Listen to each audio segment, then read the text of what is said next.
Bom dia, meus irmãos, graça e paz. Estamos dando agora continuidade, ao nosso segundo módulo da Escola Bíblica Dominical. É com grande alegria, então, que eu queria dar as boas-vindas para vocês à classe O Deus Incomparável, tá bom?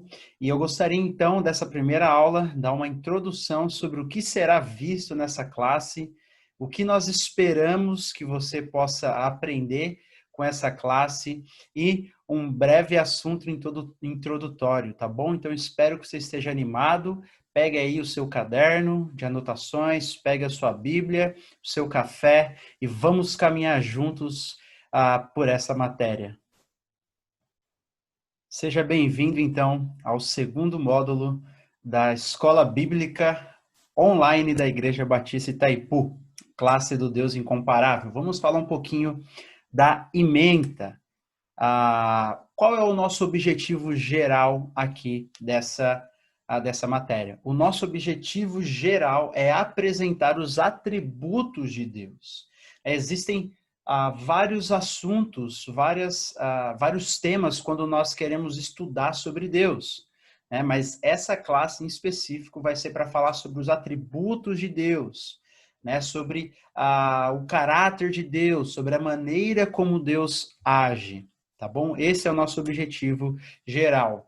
Alguns dos objetivos específicos aqui são, primeiro, aprender então sobre o caráter de Deus. Segundo, aprender como Deus age. E terceiro, adorar a Deus por quem Ele é.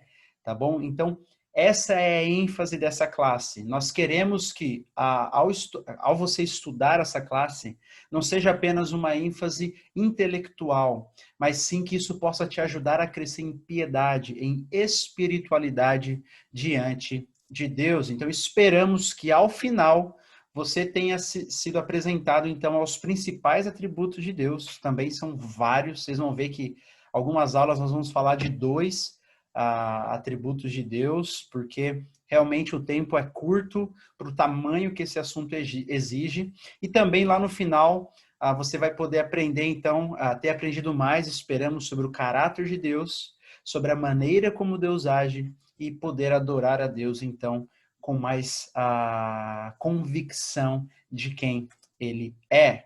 Então, esses vão ser alguns assuntos. Hoje é a introdução, a apresentação da ementa, tá bom? E dos nomes de Deus, tá? Nós já vamos falar um pouquinho sobre isso. Semana que vem, o pastor Flávio virá e falará sobre os atributos divinos, a definição, os conceitos básicos sobre atributos.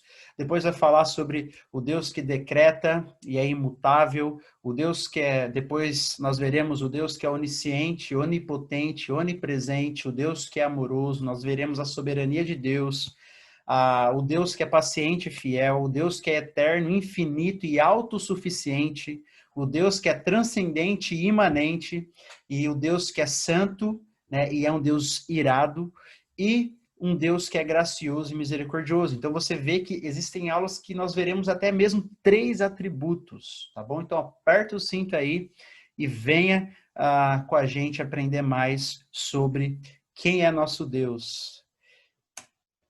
Vamos falar então um pouquinho hoje sobre esse assunto introdutório do porquê é importante nós conhecermos a Deus, né? Por que nós estamos, entre aspas, gastando tempo nisso, investindo tempo nisso? Porque nós decidimos ter uma EBD só sobre Deus, né? Só sobre Deus.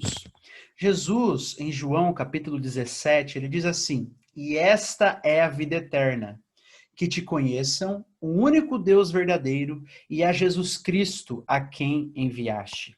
Geralmente, quando as pessoas falam sobre vida eterna, a gente tende a pensar, novos céus, nova terra, né, livre do pecado, do luto, tudo certo, tá bom? Mas nós não podemos esquecer disso. Jesus Cristo aqui está dando um resumo do que é vida eterna, que é conhecer a Deus e conhecer a Cristo, conhecer a plenitude da divindade, né? Nós passaremos a eternidade da eternidade, da eternidade, da eternidade, zilhões de anos conhecendo a Deus e nunca nós conheceremos o suficiente. Deus sendo infinito, nós sempre teremos algo para conhecer acerca de Deus. Tá bom? Então, é por isso que nós também acreditamos que a vida eterna, em certo sentido, começa agora, né? Nós recebemos vida, já não há mais condenação. E nós podemos conhecer esse Deus, porque a vida eterna consiste nisso, no conhecimento de Deus. E aqui, conhecimento, na cultura ocidental, a gente tende a pensar em conhecimento apenas intelectual, mas na cultura hebraica, um conhecimento aqui é um conhecimento íntimo. É um conhecimento não apenas de saber, mas é um conhecimento de amar, é um conhecimento de andar junto, é um conhecimento de comunhão, tá bom? Então essa é a vida eterna, é a comunhão com Deus, é o conhecer a Deus de maneira íntima. Por isso que um dos nossos propósitos aqui não é apenas que você aprenda sobre os atributos de Deus e o seu caráter, mas que isso te leve à adoração, que isso te leve a caminhar mais perto desse Deus, tá certo? Veja só o que Spurgeon dizia. Há algo de extraordinário desenvolvimento para a mente na contemplação da divindade. É um assunto tão vasto que todos os nossos pensamentos ficam perdidos em sua imensidão. Tão profundo que o nosso orgulho fica submerso em seu infinito. Nenhum assunto de contemplação tenderá mais a humilhar a mente do que os pensamentos acerca de Deus. Spurgeon está falando, olha, estudar sobre Deus nos humilha, porque nós nunca conseguimos conhecer o suficiente. A nossa vida, nós não corremos o risco de ser monótonos nessa questão. Essa questão não corre o risco de ser monótona para a gente, porque nós nunca vamos entender completamente agora, né? Nós nunca conseguiremos entender plenamente isso. Né? Nós sempre poderemos crescer mais, nós sempre poderemos caminhar mais, nós sempre poderemos aprender mais, até mesmo na vida eterna. Spurgeon continua, nada aumentará mais o intelecto, nada enaltecerá mais toda a alma do homem, quanto uma investigação devota, diligente e continuada do grande assunto da divindade. Nada, ele está falando, isso vai trazer um proveito para a alma do homem, isso vai trazer um proveito. E além disso, esse assunto é eminentemente consolador, além de ser humilhante, além de trazer um desenvolvimento intelectual, ele é consolador. Spurgeon diz, existe, ao contemplar a Cristo, um bálsamo para cada ferida. Ao refletir sobre o Pai, ao fim de toda tristeza, e na influência do Espírito Santo, há um bálsamo para cada chaga. Ele continua, então vá e mergulhe no mais profundo mar da divindade. Perca-se em sua imensidão e você sairá como de um sofá de descanso, revigorado e fortalecido.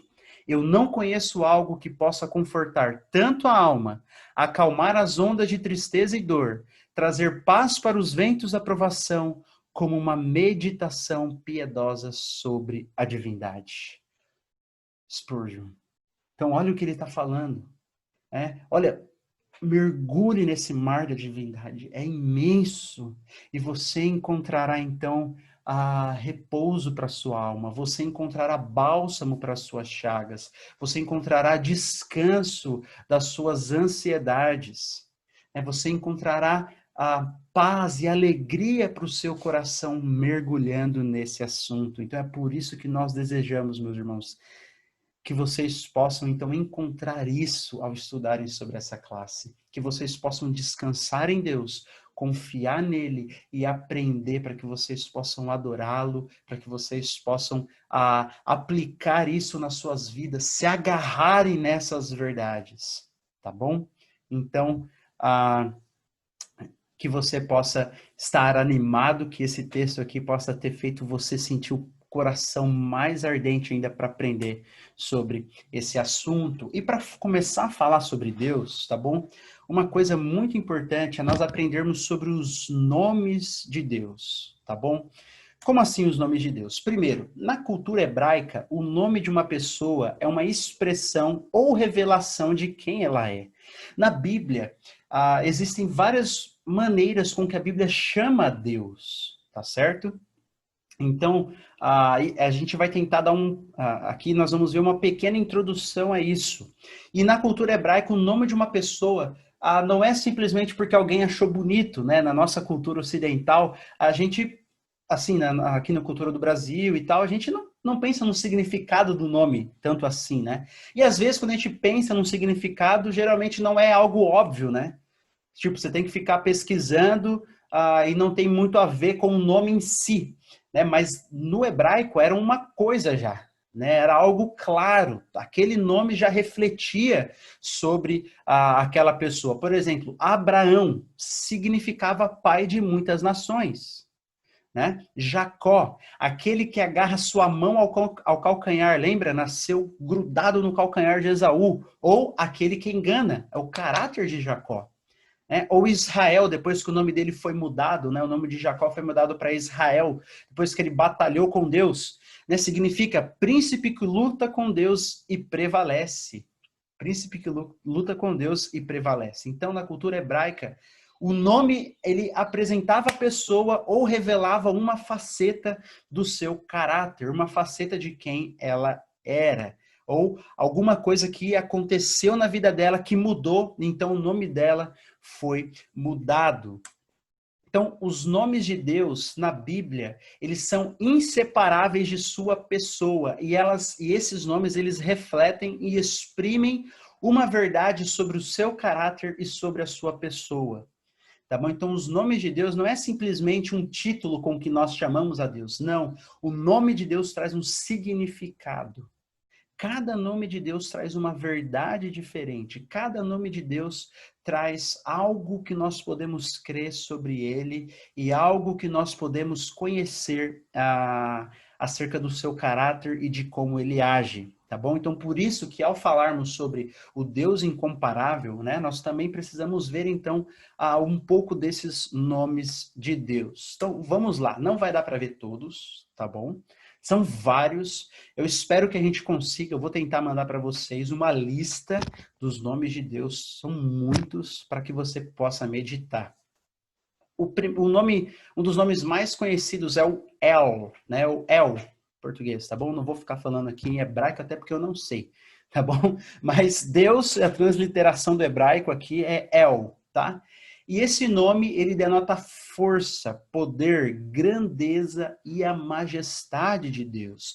Lá em Salmo 19:1, né? Os céus proclamam a glória de Deus e o firmamento anuncia a obra de suas mãos. Então, ali, os céus proclamam a glória de Deus, esse Deus é El. É um nome bem conhecido, às vezes quem já escutou algumas músicas, né, que falam sobre o nome de Deus, já viu esse nome com outros nomes, como El Shaddai, né, El Elyon. Então, esse nome El é simples, significa Deus, só que ele denota tudo isso acerca de Deus. Poder, força. Então, quando um judeu chamava Deus de El, né, era isso que ele estava querendo expressar. Quando a Bíblia chama Deus de El, no hebraico, tá bom? Outro nome bem conhecido é Elohim, né? E esse nome mostra que o nosso Deus ele é grande e incomparável. Grande e incomparável. É o nome de Deus ali em Gênesis 1:1. No princípio criou Deus os céus e a terra. Veja, a tradução é Deus, né, para o nosso português. É lá no hebraico que há essa diferença. E então, também esse nome aqui, ele é o plural, é um outro nome que eu não vou falar, mas Eloá. Eloá é também o nome de Deus, traduzido por Deus na Bíblia, em algumas passagens do Antigo Testamento, e ele é provavelmente o singular de Elohim. Elohim, ele traz uma ideia de pluralidade. Então, é interessante isso, porque algumas pessoas já vão interpretar esse ponto em Gênesis 1:1, no princípio criou, ali é um plural, é como se fosse assim, ó, no princípio criou alguma coisa plural que é Deus, né, os céus e a terra. Então, as pessoas já veem nisso uma pluralidade dentro da divindade. Claro que naquele tempo estava obscura ainda a doutrina da Trindade, ela foi entendida plenamente com o Novo Testamento, né? Mas esse nome ele já carrega essa ideia de pluralidade. Um outro nome bem conhecido é o Altíssimo, né? Ou Elion.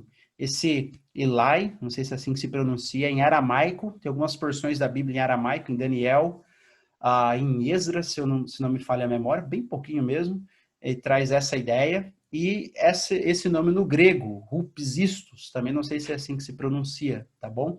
Mas, enfim, é Altíssimo, mais conhecido é Elion, e fala sobre exaltação, que Deus ele é exaltado, ele é, assim, ó, indescritivelmente majestoso, indescritivelmente majestoso. Ele é usado, por exemplo, lá em Atos, ele é o Deus Altíssimo, ele não é apenas alto, ele é Altíssimo. Também outro nome bem conhecido, né, o El Shaddai, ou Pantocrator no grego, que fala sobre, que é traduzido como Todo-Poderoso, né, fala sobre a onipotência de Deus. Quando Deus aparece a Abraão, ele fala, quando Abraão está com 99 anos, ele diz, olha, eu vou cumprir isso porque eu sou o Deus Todo-Poderoso, Deus fala. Ele se chama dessa maneira. Eu sou o Senhor Todo-Poderoso, tá bom? Então ela expressa essa ideia da onipotência divina.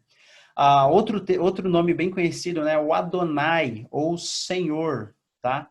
Aqui fala sobre o senhorio de Deus sobre toda a criação. Adonai é no hebraico. Isaías 6, no tempo da morte do rei Uzias, eu vi o Senhor assentado sobre um alto e sublime trono, Isaías vai dizer. É engraçado, porque Isaías utiliza essa palavra Adonai aqui para Deus de maneira intencional. Quando nós falamos nomes de Deus aqui, né, são as maneiras com que os escritores da Bíblia chamam a Deus, tá bom? Por isso nós falamos nomes de Deus. Não dá para ficar pensando como se fosse para nós, né? Nomes de Deus é como se fosse Leonardo, João, Lucas. Não é bem assim, porque para eles todos os nomes têm um significado, tá bom? Então tem que ter esse entendimento do contexto cultural deles. Mas enfim, Isaías, ele usa esse nome de maneira intencional. Por quê? Quando ele utiliza a palavra Adonai, para falar no mesmo versículo que o rei Uzias morreu, ele está querendo dizer assim, olha, no dia que morreu o nosso rei, eu vi o verdadeiro rei. No dia que morreu o nosso soberano, o Senhor sobre Israel, eu conheci o Senhor sobre todos os povos, todos os reis. No ano da morte do nosso rei Uzias, eu vi o verdadeiro rei num alto e sublime trono. É por isso que Isaías usa Adonai, tá bom? Depois você pode abrir lá. Só estou colocando um versículo como exemplo, tá certo? Para depois você pode verificar. E o nome mais conhecido, né? Senhor, ele é traduzido, quando você vai ler a Bíblia, você vai ver a palavra, duas maneiras que a palavra Senhor é escrita. Primeira, Senhor com a primeira letra maiúscula e o resto minúscula. Isso é quando isso é quando no hebraico está Adonai, tá bom? Quando está o Yahweh, tá? É Senhor, quando está todas as letras maiúsculas aqui no 6, tá bom? Quando na sua Bíblia aparece Senhor, e algumas traduções mais novas colocam o Eterno, tá bom? Já vou explicar por isso. Já vou explicar um pouquinho do que significa esse nome, mas quando aparece todas as letras maiúsculas, é o próprio, assim, é como se fosse o nome pessoal, né, de Deus, que alguns traduzem como Javé, tá errado ali o acento, tá bom? Jave ficou ali, é Javé, né? Ou Jeová, o mais conhecido. Mas a transliteração talvez que seja a mais correta seja Yahweh. Yahweh. Porque na realidade nós não sabemos como se pronuncia esse nome, tá? Perdão, irmãos. Olha como é a transliteração direta dele, ali embaixo, é YHWH. No hebraico antigo, a Bíblia foi escrita no hebraico, não existia vogais, tá bom? Só quem estava imerso na cultura compreendia. É como um adolescente escrever VC, TD, BM, né? Com você, tudo bem? Né? Só quem está imerso no português sabe o que significa. E isso tudo escrito com consoantes, né? A mesma coisa, basicamente, lá no hebraico antigo. Então, não existia vogal. Então, nós não sabemos exatamente como era chamado, como era pronunciado, porque não existe vogal, são 4 consoantes, né? O Y, o H, o W e o H, tá bom? Então, e por quê? Na verdade, na realidade, né? Por quê? Também porque o nome de Deus, esse nome era impronunciável. Ele era impronunciável. Assim, um judeu, ele iria tremer de ter que pronunciar esse nome, tá bom? E a base desse nome é lá de Êxodo 3,14. Vocês vão lembrar quando Moisés fala, tá, quando me perguntarem quem me enviou, Deus responde, né? Digam que eu sou o que sou, né? Yahweh, provavelmente, vem desse verbo, né? Eu sou. E ali, ele está conjugado de uma maneira que é difícil a tradução, porque pode ser assim, ó, eu sou o que sou, ou eu serei o que serei, ou eu sou o que eu sempre fui, eu sempre serei, tá bom? Tá num tempo que denota tudo isso, e realmente ele quer passar a ideia de que Deus, ele é eterno, tá bom? Ele está acima do tempo, tá? E ele também é imutável, e ele é único, só ele é chamado de Yahweh.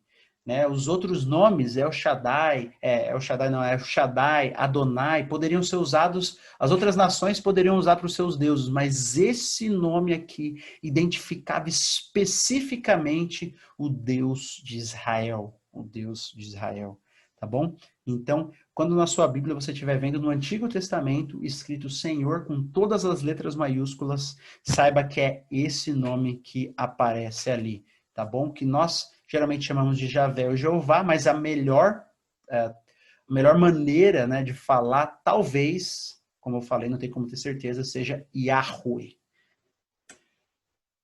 Vamos falar, então, continuando nesse Yahweh, sobre alguns nomes compostos de Deus que a Bíblia chama, tá bom? Então, a Bíblia, ela combina também esses nomes, esses títulos de Deus. Primeiro, Jeová Tsabaoth, significa o Senhor dos Exércitos. E o significado é que Deus governa e protege o seu povo. Isaías 6. Lembra os anjos cantando? Santo, santo, santo é Yahweh dos exércitos. É Yahweh Sabaoth, é Jeová Sabaoth, tá bom? Então, ela indica que Deus governa e protege o seu povo. Jeová Elion, né? Fala sobre o Deus Altíssimo. Deus é Senhor de tudo e Ele está acima de tudo. Outro nome conhecido também de Deus, nome composto. Jeová Jireh, é o Senhor proverá. Esse texto é bem conhecido, lembra? Quando Isaac sobe com Abraão e Isaac pergunta, pai, né? Mas cadê o sacrifício? Ele fala, Deus proverá, meu filho, Deus proverá. Então, depois que Deus provê um cordeiro para o sacrifício, Abraão erege um altar lá e chama, né? Jeová Jireh, Yahweh Jireh, né? Que Deus proverá. E o ponto aqui não é prover economicamente, não é prover te fazer prosperar, tá bom? Deus nunca prometeu isso, prometeu para as nossas necessidades. Mas mesmo assim, o ponto principal desse nome é que Deus proverá um sacrifício para o homem. Esse é o ponto. Né? É assim que Abraão fala para Isaac: Deus proverá um sacrifício, meu filho. E ele foi provido em Jesus Cristo. Outro nome bem conhecido, né? Jeová Ra, né? Que o hebraico não tem esse nosso R primeiro, tá bom? Mas Jeová Ra, tá? Que é o Senhor é o meu pastor, lá em Salmo 23, né? O Senhor é o meu pastor. Depois você vai abrir a Bíblia, você vai ver que é o Senhor com todas as letras maiúsculas, porque é a tradução de Yahvé, Yahweh. Né? Então, significa que Deus ama, alimenta, orienta e guarda o seu povo. Na verdade, o Salmo 23, né, ele vai mostrar por que ele é o pastor. Ele mesmo dá interpretação para esse nome. Né? Ele nos faz repousar em pastos verdejantes, ele refrigera a nossa alma, ele nos guia pelas veredas da justiça, né? Nos orienta, nos leva a pastos verdejantes, nos alimenta, e ele nos guarda, ainda que eu ande pelo vale da sombra da morte. Tá bom? Então, esse é um dos nomes de Deus também. Um outro nome utilizado na Bíblia, ainda composto, é Jeová Rafá. É o Senhor cura. Lá em Êxodo 15, 26 está escrito isso. E o significado para nós é que Deus cura e cuida do seu povo. Deus cura e cuida do seu povo. Jeová Shalom, também conhecido, né? O Senhor é paz. Deus nos dá paz com ele. Esse é o significado basicamente do nome. O contexto aqui, por que esse é o significado basicamente do nome? Porque o contexto é quando Gideão ele tem um encontro com Deus, né? Deus aparece para Gideão e ele entra em desespero. Né? Quando um homem pecador entra em contato com Deus, né? Nós vemos a nossa pecaminosidade, nós entramos em desespero, mas então o Senhor fala, né? O Senhor entra em paz com ele, né? Então, o significado aqui é basicamente ele, olha, quando eu estou diante do Senhor, agora eu não preciso mais ficar desesperado. Deus nos dá paz com ele é Jeová Shalom, né? E essa paz veio por meio de Jesus Cristo. Jeová Shammah, né?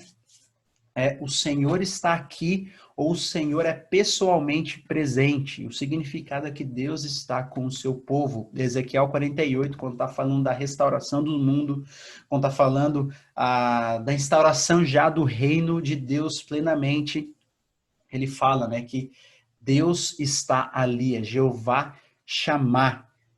Deus vai estar com o seu povo. Deus é presente com o seu povo. Jeová Tzidkenu, difícil falar esse nome, né? Mas é traduzido como Senhor Nossa Justiça. Jeremias 23, quando ele está profetizando sobre Jesus, sobre um renovo justo, e o nome será Jeová Tzidkenu, né? O Senhor Nossa Justiça, que significa que Deus justifica o seu povo e o governa de maneira justa, tá bom? Até aqui, acho que já tá bom essa quantidade de nomes, tá? Existem outros nomes que a Bíblia utiliza para se referir a Deus, tá bom? Muitos também no Novo Testamento, mas isso fica para você já ter os mais conhecidos, tá? Os mais conhecidos, os mais lembrados, tá? E uma das tarefas é você meditar sobre esses nomes de Deus. Medite sobre os nomes de Deus.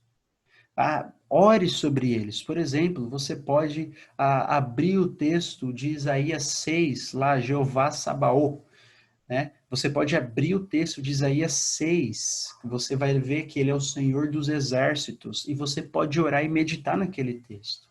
Fala, Senhor, o Senhor é o Deus dos exércitos, o Senhor é quem governa, o Senhor é quem me protege. Então me protege, Senhor. Me protege nesse mundo mau, nesse mundo caótico. Você pode abrir em Salmo 23 e alimentar o seu coração com isso.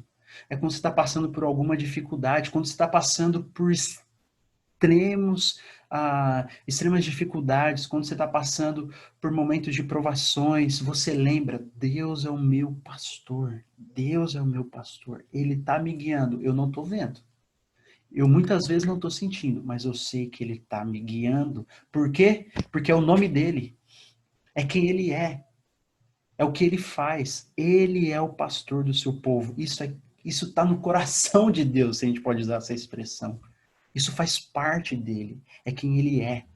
Tá bom? Então, nutra o seu coração com isso. Medite sobre essas verdades. Medite sobre cada um dos nomes de Deus. Tá bom? Deus, ele é aquilo que a Bíblia chama ele. Os nomes de Deus refletem quem ele é. Então, se agarre nesse nome, medite para que você possa memorizar e ore para que o Espírito Santo te lembre desses nomes de Deus quando você estiver passando por esses momentos. Tá bom?